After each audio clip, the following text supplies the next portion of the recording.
जय हिंद दोस्तों। आपका अकाउंट किसी भी बैंक में हो, चाहे वो सरकारी बैंक में हो, प्राइवेट बैंक में हो, ग्रामीण बैंक में हो, स्मॉल बैंक में हो, किसी भी बैंक में हो, चाहे वो सेविंग अकाउंट हो, करेंट अकाउंट हो, अक्सर लोग ये देखते होंगे कि जब वो अकाउंट क्लोज कराने जाते हैं, बंद कराने जाते हैं, बहुत सारे लोगों के पास 2 अकाउंट, 3 अकाउंट, 4 अकाउंट, 5 अकाउंट है, यूज नहीं करते हैं और बहुत सारे कारणों से सोचते हैं कि चलो अकाउंट जो यूज नहीं कर रहा उसको बंद कराने जाता हूँ। जब वो बंद कराने जाते हैं तो क्या होता है कि बता दिया जाता है कि आपका अकाउंट तो माइनस में है, किसी किसी का 2000, 3000, 4000, 500 ऐसे माइनस में चला जाता है। और क्या है, बैंक उस अकाउंट को बंद करने के लिए आनाकानी करने लगते हैं, कोई ना कोई बहाना बनाते रहते हैं। लेकिन आरबीआई का रूल है कि जो आपका बैंक अकाउंट माइनस में चला गया हुआ है वो पैसा आपको नहीं देना है और किसी भी हालात में बैंक को उस अकाउंट को बंद करना ही पड़ेगा। और ये बात तो बता दिया गया है, लेकिन जब लोग जाते हैं बंद कराने तो कहा जाता है कि नहीं, जब तक आप पैसे नहीं भरेंगे, जब तक पैसे जमा नहीं करेंगे जो माइनस में है, आपका अकाउंट बंद नहीं किया जाएगा। और बैंक की तरफ से यह भी कहा जाता है कि जो यूज में अकाउंट नहीं है, बहुत सारे विज्ञापन एडवर्टाइज आरबीआई की तरफ से दिया जाता है कि इस्तेमाल में जो अकाउंट नहीं है उसको बंद कर लीजिए क्योंकि इसका गलत उपयोग हो रहा है, इसमें फर्जी ट्रांजेक्शन हो रहा है या फिर स्कैमर इसका फायदा उठाते हैं। तो आपको बता दूं कि होता क्या है कि ये माइनस का पैसा क्या आपको भरना जरूरी है? तो यहाँ पे सवाल ये आता है कि हाँ, भरना जरूरी है। अब आप ये सोचेंगे मैं तो बहुत सारा वीडियो देख चुका हूँ कि भरना नहीं है पैसा, किसी भी हालात में बंद करना है अकाउंट, क्योंकि आरबीआई का रूल है, इसके खिलाफ कंप्लेन भी कर सकते हैं। लोग कंप्लेन करते भी हैं, कई मामलों में कुछ नहीं होता है, पैसा उनको जमा करना ही होता है। तो लोग क्या करते हैं, थक हार के अकाउंट छोड़ देते हैं कि बंद नहीं करवाना है, चलो ऐसा ही पड़ा रहेगा, जितना भी माइनस में चला जाए मेरा क्या जाता है, एक दिन तो बैंक उस अकाउंट को बंद कर ही देगा, चाहे 2 साल बाद, चाहे 4 साल बाद, चाहे 10 साल बाद। अब आपको बता दूं कि आरबीआई का गाइडलाइन क्या कहता है। पैसा जो होता है आपका मिनिमम चार्ज, जैसे मिनिमम बैलेंस चार्ज की वजह से अगर वो माइनस में गया हुआ है अकाउंट, तो सिर्फ उस पैसे को आपको नहीं भरना है। आरबीआई का रूल कहता है कि आपका अकाउंट जैसे 2 साल से, साल भर से, 3 साल से यूज नहीं कर रहा है और मिनिमम बैलेंस जो चार्ज होता है, जैसे प्राइवेट बैंकों, कई बैंकों का महीने में 10,000 मेंटेन करना है, किसी का 2,000 है, किसी का 5,000 है, तो वो मेंटेन नहीं जब करते हैं तो आपका अकाउंट में क्या होता है कि मिनिमम बैलेंस चार्ज करता है। उस चार्ज की वजह से अगर माइनस में गया हुआ है तो उस पैसे को अकाउंट बंद कराते समय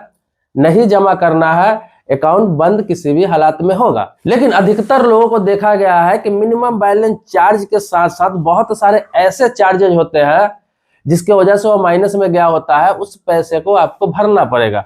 तो होता क्या है कि जैसे कि आपके पास एटीएम कार्ड है, डेबिट कार्ड है, तो उस कार्ड का जो सालाना चार्जेज होता है, आप यूज नहीं कर रहे हैं 2 साल से, लेकिन 2 साल का कार्ड का चार्ज तो आपको लगेगा क्योंकि आपके पास वो डेबिट कार्ड पड़ा हुआ है। अब डेबिट कार्ड का किसी का चार्ज 700 रुपया भी है, किसी का 300 रुपया भी है, किसी का 400 रुपया भी है, सब बैंकों का अलग अलग है, कार्ड के हिसाब से चार्ज लगता है। भले ही आप 2-3 साल से यूज नहीं कर रहे हैं लेकिन कार्ड का चार्ज तो कटता रहेगा क्योंकि आपने बैंक को लौटाया नहीं, आपने उसे रद्द नहीं करवाया, आपने उसे कैंसिल नहीं करवाया, आप ऐसे ही छोड़े हुए थे। तो उसका चार्जेज का अगर पैसा है तो वो आपको किसी भी हालात में भरना होगा। दूसरा क्या है, आपके पास चेकबुक है, आप बीच में चेकबुक मंगाते हैं एक्स्ट्रा, अगर उसका चार्जेज अगर बढ़ा हुआ है तो वो आपको किसी भी हालात में भरना होगा। इसके अलावा किसी प्रकार का ओवरड्राफ्ट का पैसा है वो आपका भरना पड़ेगा। इसके अलावा कभी चेक आपका बाउंस किया है, उसका चार्जेज कटा हुआ है, वो आपको भरना पड़ेगा। इसके अलावा कई तरह के सर्विस चार्ज होते हैं जो आपका बैंक आपको बताता है टर्म कंडीशन में। तो अगर इस तरह के किसी प्रकार के चार्जेज का है पैसा तो वो आपको किसी भी हालात में भरना ही होगा। सिर्फ मिनिमम बैलेंस चार्ज जो लगा हुआ है वो पैसा आपका माफ किया जा सकता है, वो पैसा आपसे नहीं लिया जाएगा।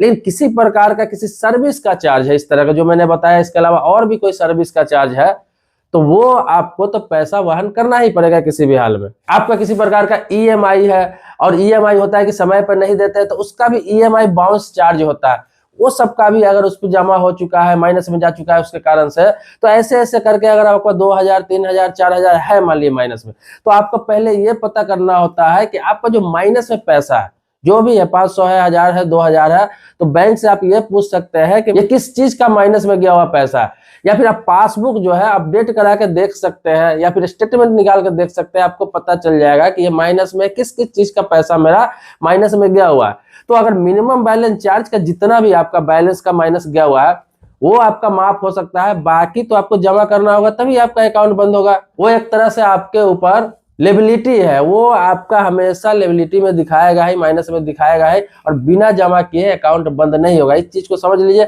लोग सिर्फ ये कहते हैं कि आरबीआई का रूल है कि माइनस में पैसा गया हुआ है वो जमा नहीं करना है, आपको अकाउंट बंद करना है, अकाउंट बंद करना ही पड़ेगा। आप नोडल ऑफिस में शिकायत कर सकते हैं। आपका अगर अकाउंट बंद नहीं करता है कोई भी बैंक, तो आप कहां शिकायत कर सकते हैं, इसके लिए मैंने प्रॉपर वीडियो बना चुका हूं। उस वीडियो का लिंक इसी वीडियो का डिस्क्रिप्शन में डाल दूंगा, जाकर देख सकते हैं कि आपका अकाउंट अगर बैंक बंद नहीं कर रहा है, किसी कारण से आपको टरका रहा है, तो आप कंप्लेन कर सकते हैं। आपका 2 से 3 दिन में आपका अकाउंट बंद हो जाएगा। लेकिन इस तरह के अगर मामला है तो वह पहले आपको चेक कराना पड़ेगा। अगर ये कारण निकलता है तो बैंक आपका अकाउंट बंद नहीं करेगा। इस चीज को भी समझ लीजिए। तो इसको लेकर भी लोगों में कंफ्यूजन है। लोग समझते हैं कि नहीं, आरबीआई का रूल है तो माइनस का पैसा नहीं देना है। देना है आपको। सिर्फ मिनिमम बैलेंस को छोड़ के जितने भी पैसे गए हुए हैं माइनस में, किसी कारणवश वो पता आपको करना है और वो पैसा आपको जमा करना होगा, तभी आपका अकाउंट बंद होगा। दोस्तों, आप बैंकिंग से संबंधित हो गया, इंश्योरेंस से संबंधित हो गया, लोन से संबंधित हो गया, फाइनेंस से संबंधित हो गया, पोस्ट ऑफिस से संबंधित हो गया, इन सभी से संबंधित कोई भी सवाल मन में है, आपका प्रश्न है, कुछ पूछना चाहते हैं, कुछ जानना चाहते हैं, तो कमेंट बॉक्स में लिखेंगे, तो उस टॉपिक पर वीडियो बना दूंगा। आप कोई टॉपिक लिख सकते हैं जिसके बारे में आप जानना चाहते हैं, तो मैं उस टॉपिक पे वीडियो जरूर बना दूंगा। ये भी किसी न किसी का टॉपिक ही था। सब्सक्राइबर नहीं है तो चैनल को सब्सक्राइब करिए, बेल घंटे दबा लीजिए। लेकिन सब्सक्राइबर है, इसके लिए आभारी हूँ। नेक्स्ट वीडियो में मिलते हैं आप ही के टॉपिक पर। तब तक के लिए जय हिंद।